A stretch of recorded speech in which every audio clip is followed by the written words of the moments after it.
Fuck!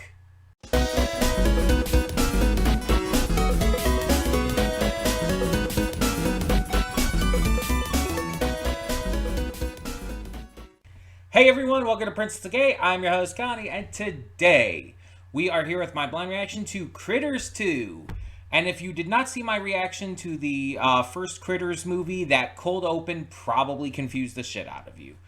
For context, if you either don't remember or haven't seen it, in the first Critters movie, one of the critters is like blasted away by a shotgun.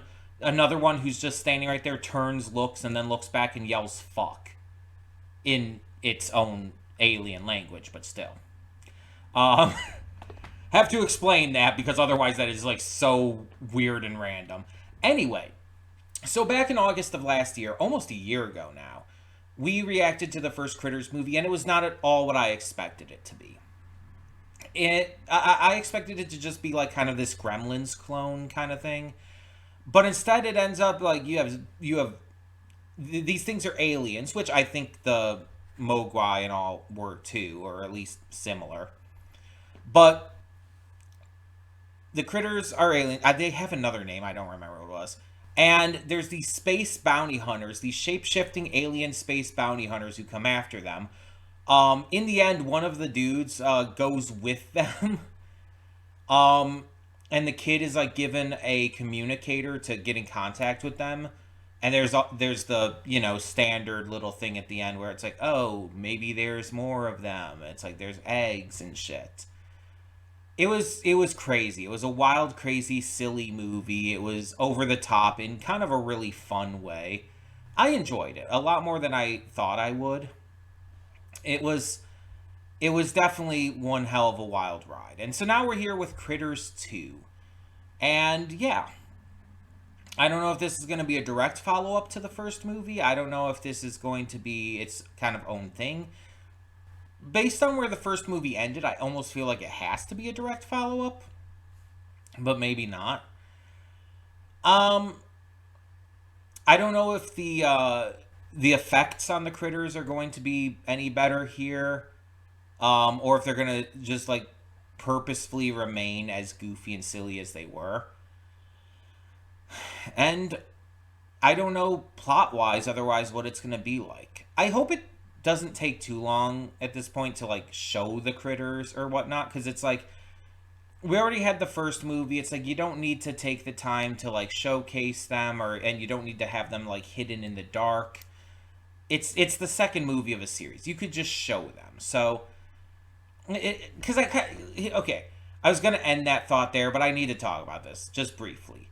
I hate it when movies that are like, oh, this is the 4th, 5th, 14th movie in this franchise, but we're gonna like hide what the monster or whatever looks like, and we're gonna like play coy with the trailers and not showcase something until like the final trailer before release or something.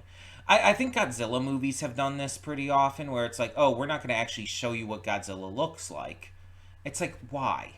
What is the point of this? Stop trying to hide. Everyone knows what Godzilla is at this point. There's no reason to do this. There's no reason to, like, play coy about that. And there's horror movies who have done this as well, where it's just like they try to hide, like, the design or something. And it's just like, we've had movies about this before. You don't need to do that. You just don't need to do that. Stop acting like this is like some kind of new monster or new character or whatever else. It's just, it's pointless. It's just so dumb. But either way, I hope they don't try to hide that. So we'll see. But otherwise, yeah, I don't know what to expect. So we're just going to get right into this and hope for the best. Hold up just a sec. Before you click that link down in the description below to get to today's video, I want to remind you of all the awesome content we have both on this channel and the Princess of Gaming channel. Let's check it out.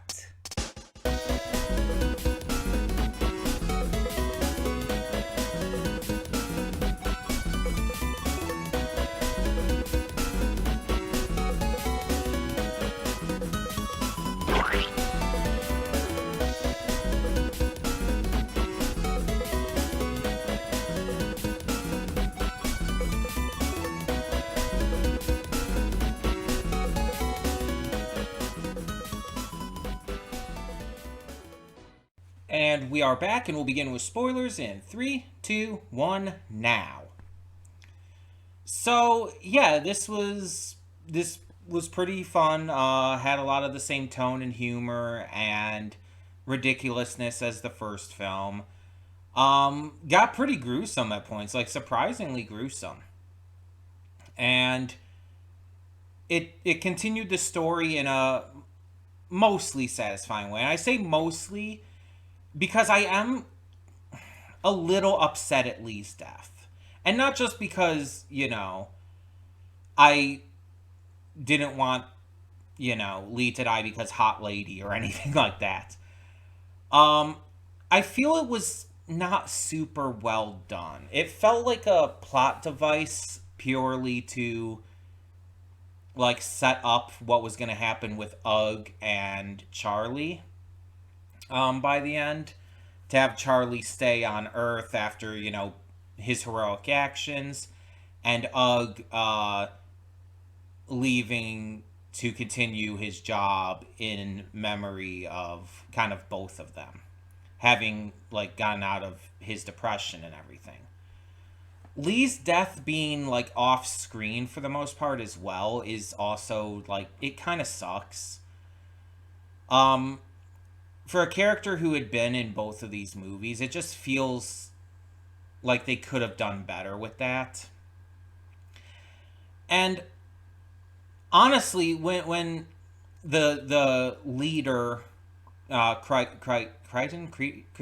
I'm just gonna say fucking Critter, uh, began like changing. It's like my first thought is, oh, is that actually gonna be Lee? Did Lee survive and was able to like keep going? But it was just Ugg having gotten, I guess, his groove back, you could say. And it's like that was a really disappointing reveal, if I'm being completely honest. I feel like if that had been Lee and Lee had survived and everything, I think it would have been maybe a little better. If I were to change this, I would have had that be Lee. Lee had secretly survived, had that be Lee. Um Even if they only had one arm now because of what we saw with the arm being left behind. Lee survives, and Lee is the one who ends up doing the final attack, the final run with the ship, blowing up the critter ball. Lee dies in that. Charlie chooses to stay behind because of everything that had occurred and Lee's death having shaken him, maybe. Maybe just wanting to kind of like not follow Bounty Hunting at this point because of it. I could believe that. While Ugg chooses in Lee's memory to keep going and to, you know, just move forward. I think that would have been a little better. Like, I understand kind of the idea of like having Ugg go through this little depression arc because of losing his partner, and you could even maybe say best friend. But I don't know, it's just I feel like it was just poorly handled. The idea isn't terribly bad, but I just feel like at least they should have shown more of it on screen. Um Rather than cutting away when they did, or at least showed like more of the body than just an arm, like more of the corpse, like to make it more clear that Lee was fully completely dead. Cuz kind of leaving it a little like unclear by having it just be the arm, cuz it's like what if Lee just like lost their arm and survived anyway? And it's like, and there was also all the setup. I think that's also why it bothered me so much, there was set up earlier on with the entire thing about like, oh, we keep the form we have once we find a form that like fits us. And like I was honestly thinking when that like entire thing was going on, it's like, oh, so they're basically looking for a body they feel the most comfortable in, a body that like matches physically how they feel inwardly. And it's like this feels like an unintentional um trans allegory. And then when we see Lee take the form of this, super busty Playboy model and everything, my thought is like, is this a trans allegory? And it's like, could Lee stay in this form and just like find it like super empowering and comforting? And then Lee ends up changing forms to the Mandark employee at the restaurant, the fast food place, but then ends up changing back, and it really makes me kind of lead into that thought, like maybe this is going to be Lee's final form, and Lee is going to find it to be the most fitting for them. And then they just die shortly after they take that form back, and it's just like, well, that's just disappointing. It just felt like they were working towards like a really interesting narrative about like finding your identity and finding what makes you feel most comfortable in your own body. And then they just kind of abandoned that.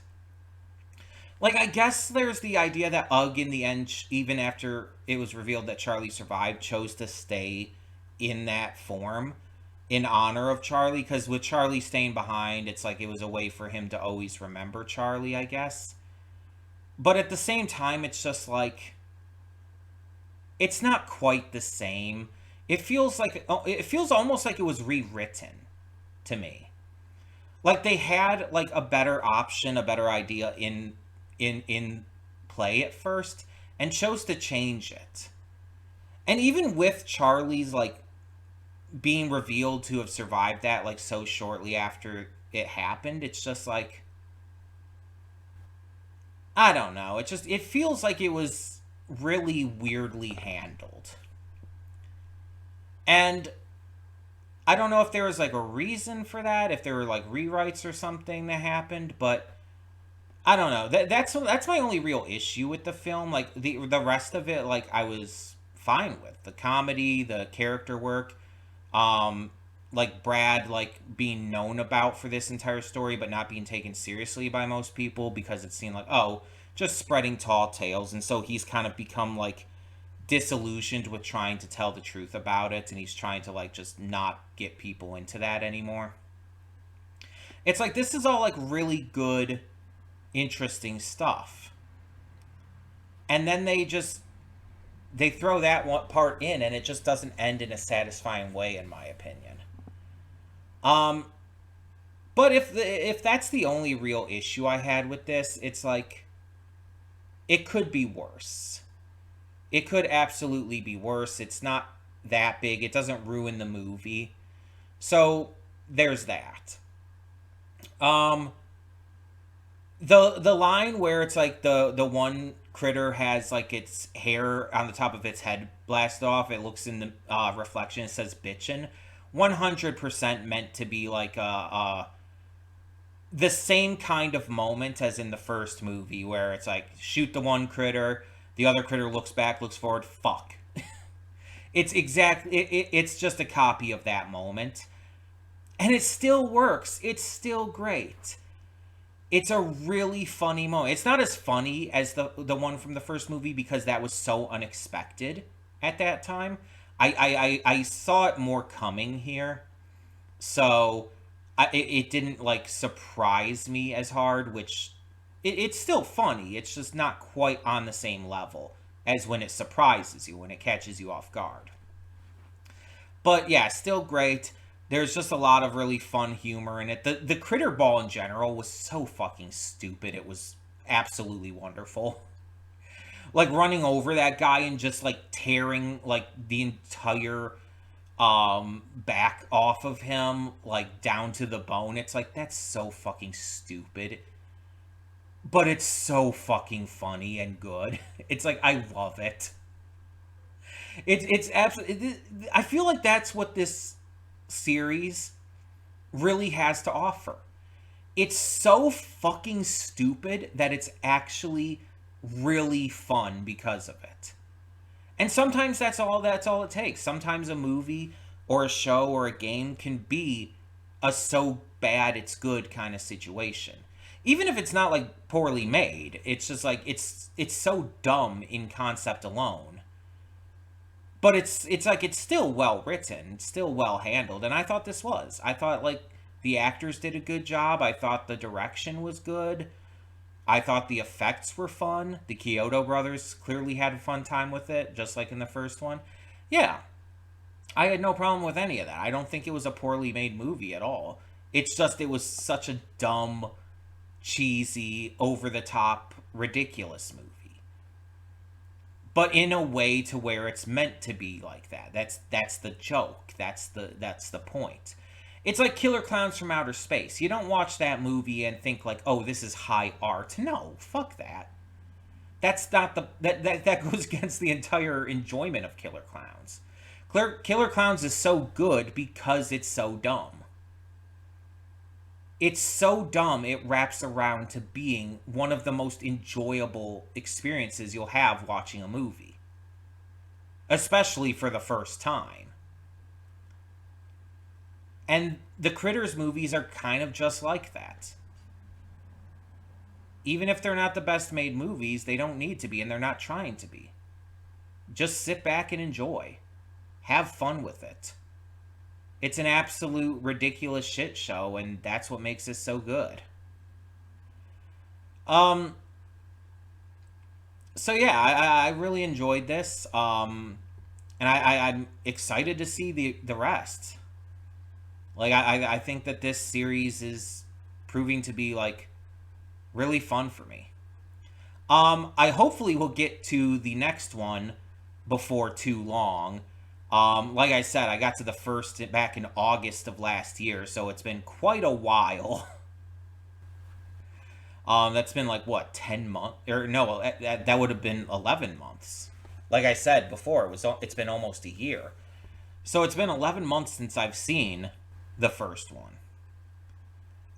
I do not plan for it to be 11 months until I see the next, but you never know. I mean, anything can happen. It's just I get to these movies when I get to them. I choose like whatever I'm kind of in the mood for.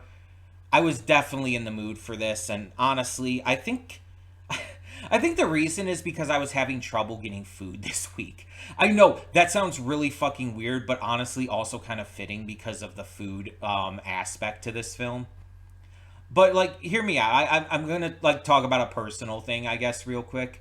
I was trying to order food from Walmart to get delivered because I don't drive, so it's just easier to get it delivered to me instead of getting a ride up to the store. And like earlier this week, the website for Walmart was having trouble. It wasn't allowing me to complete the order. I tried contacting them on Twitter, and it just basically ended up being a runaround that got me nowhere. But it finally went through. Like, I'm recording this on Friday. It was like after midnight, so technically it was today. But it finally went through, and so I got it to be delivered today. And so at this point, I just wanted a movie that was going to be just enjoyable. I didn't want anything that was going to like stress me out or get me like too involved or invested. I wanted something like a lot more lighthearted. And I was looking through my list. I'm thinking like I haven't gotten to Critters in a while. That sounds fun. I remember how much fun I had with the first one. Let's do that. And so that's what we did. Yeah, it's just I just felt like I needed a movie like this right now, and I'm so glad I did because this was an absolute blast. Um, like I said, I had the one issue that I feel like could have been handled better, but other than that, it's like I still had a great time with this. But I want to hear what you think. So tell me in the comments below what are your thoughts on Critters 2, and since I will definitely be reacting to the others in the future, please no spoilers. All of that being said, thank you as always so much for tuning in. I'm Connie, and I'm signing off. See you all next time.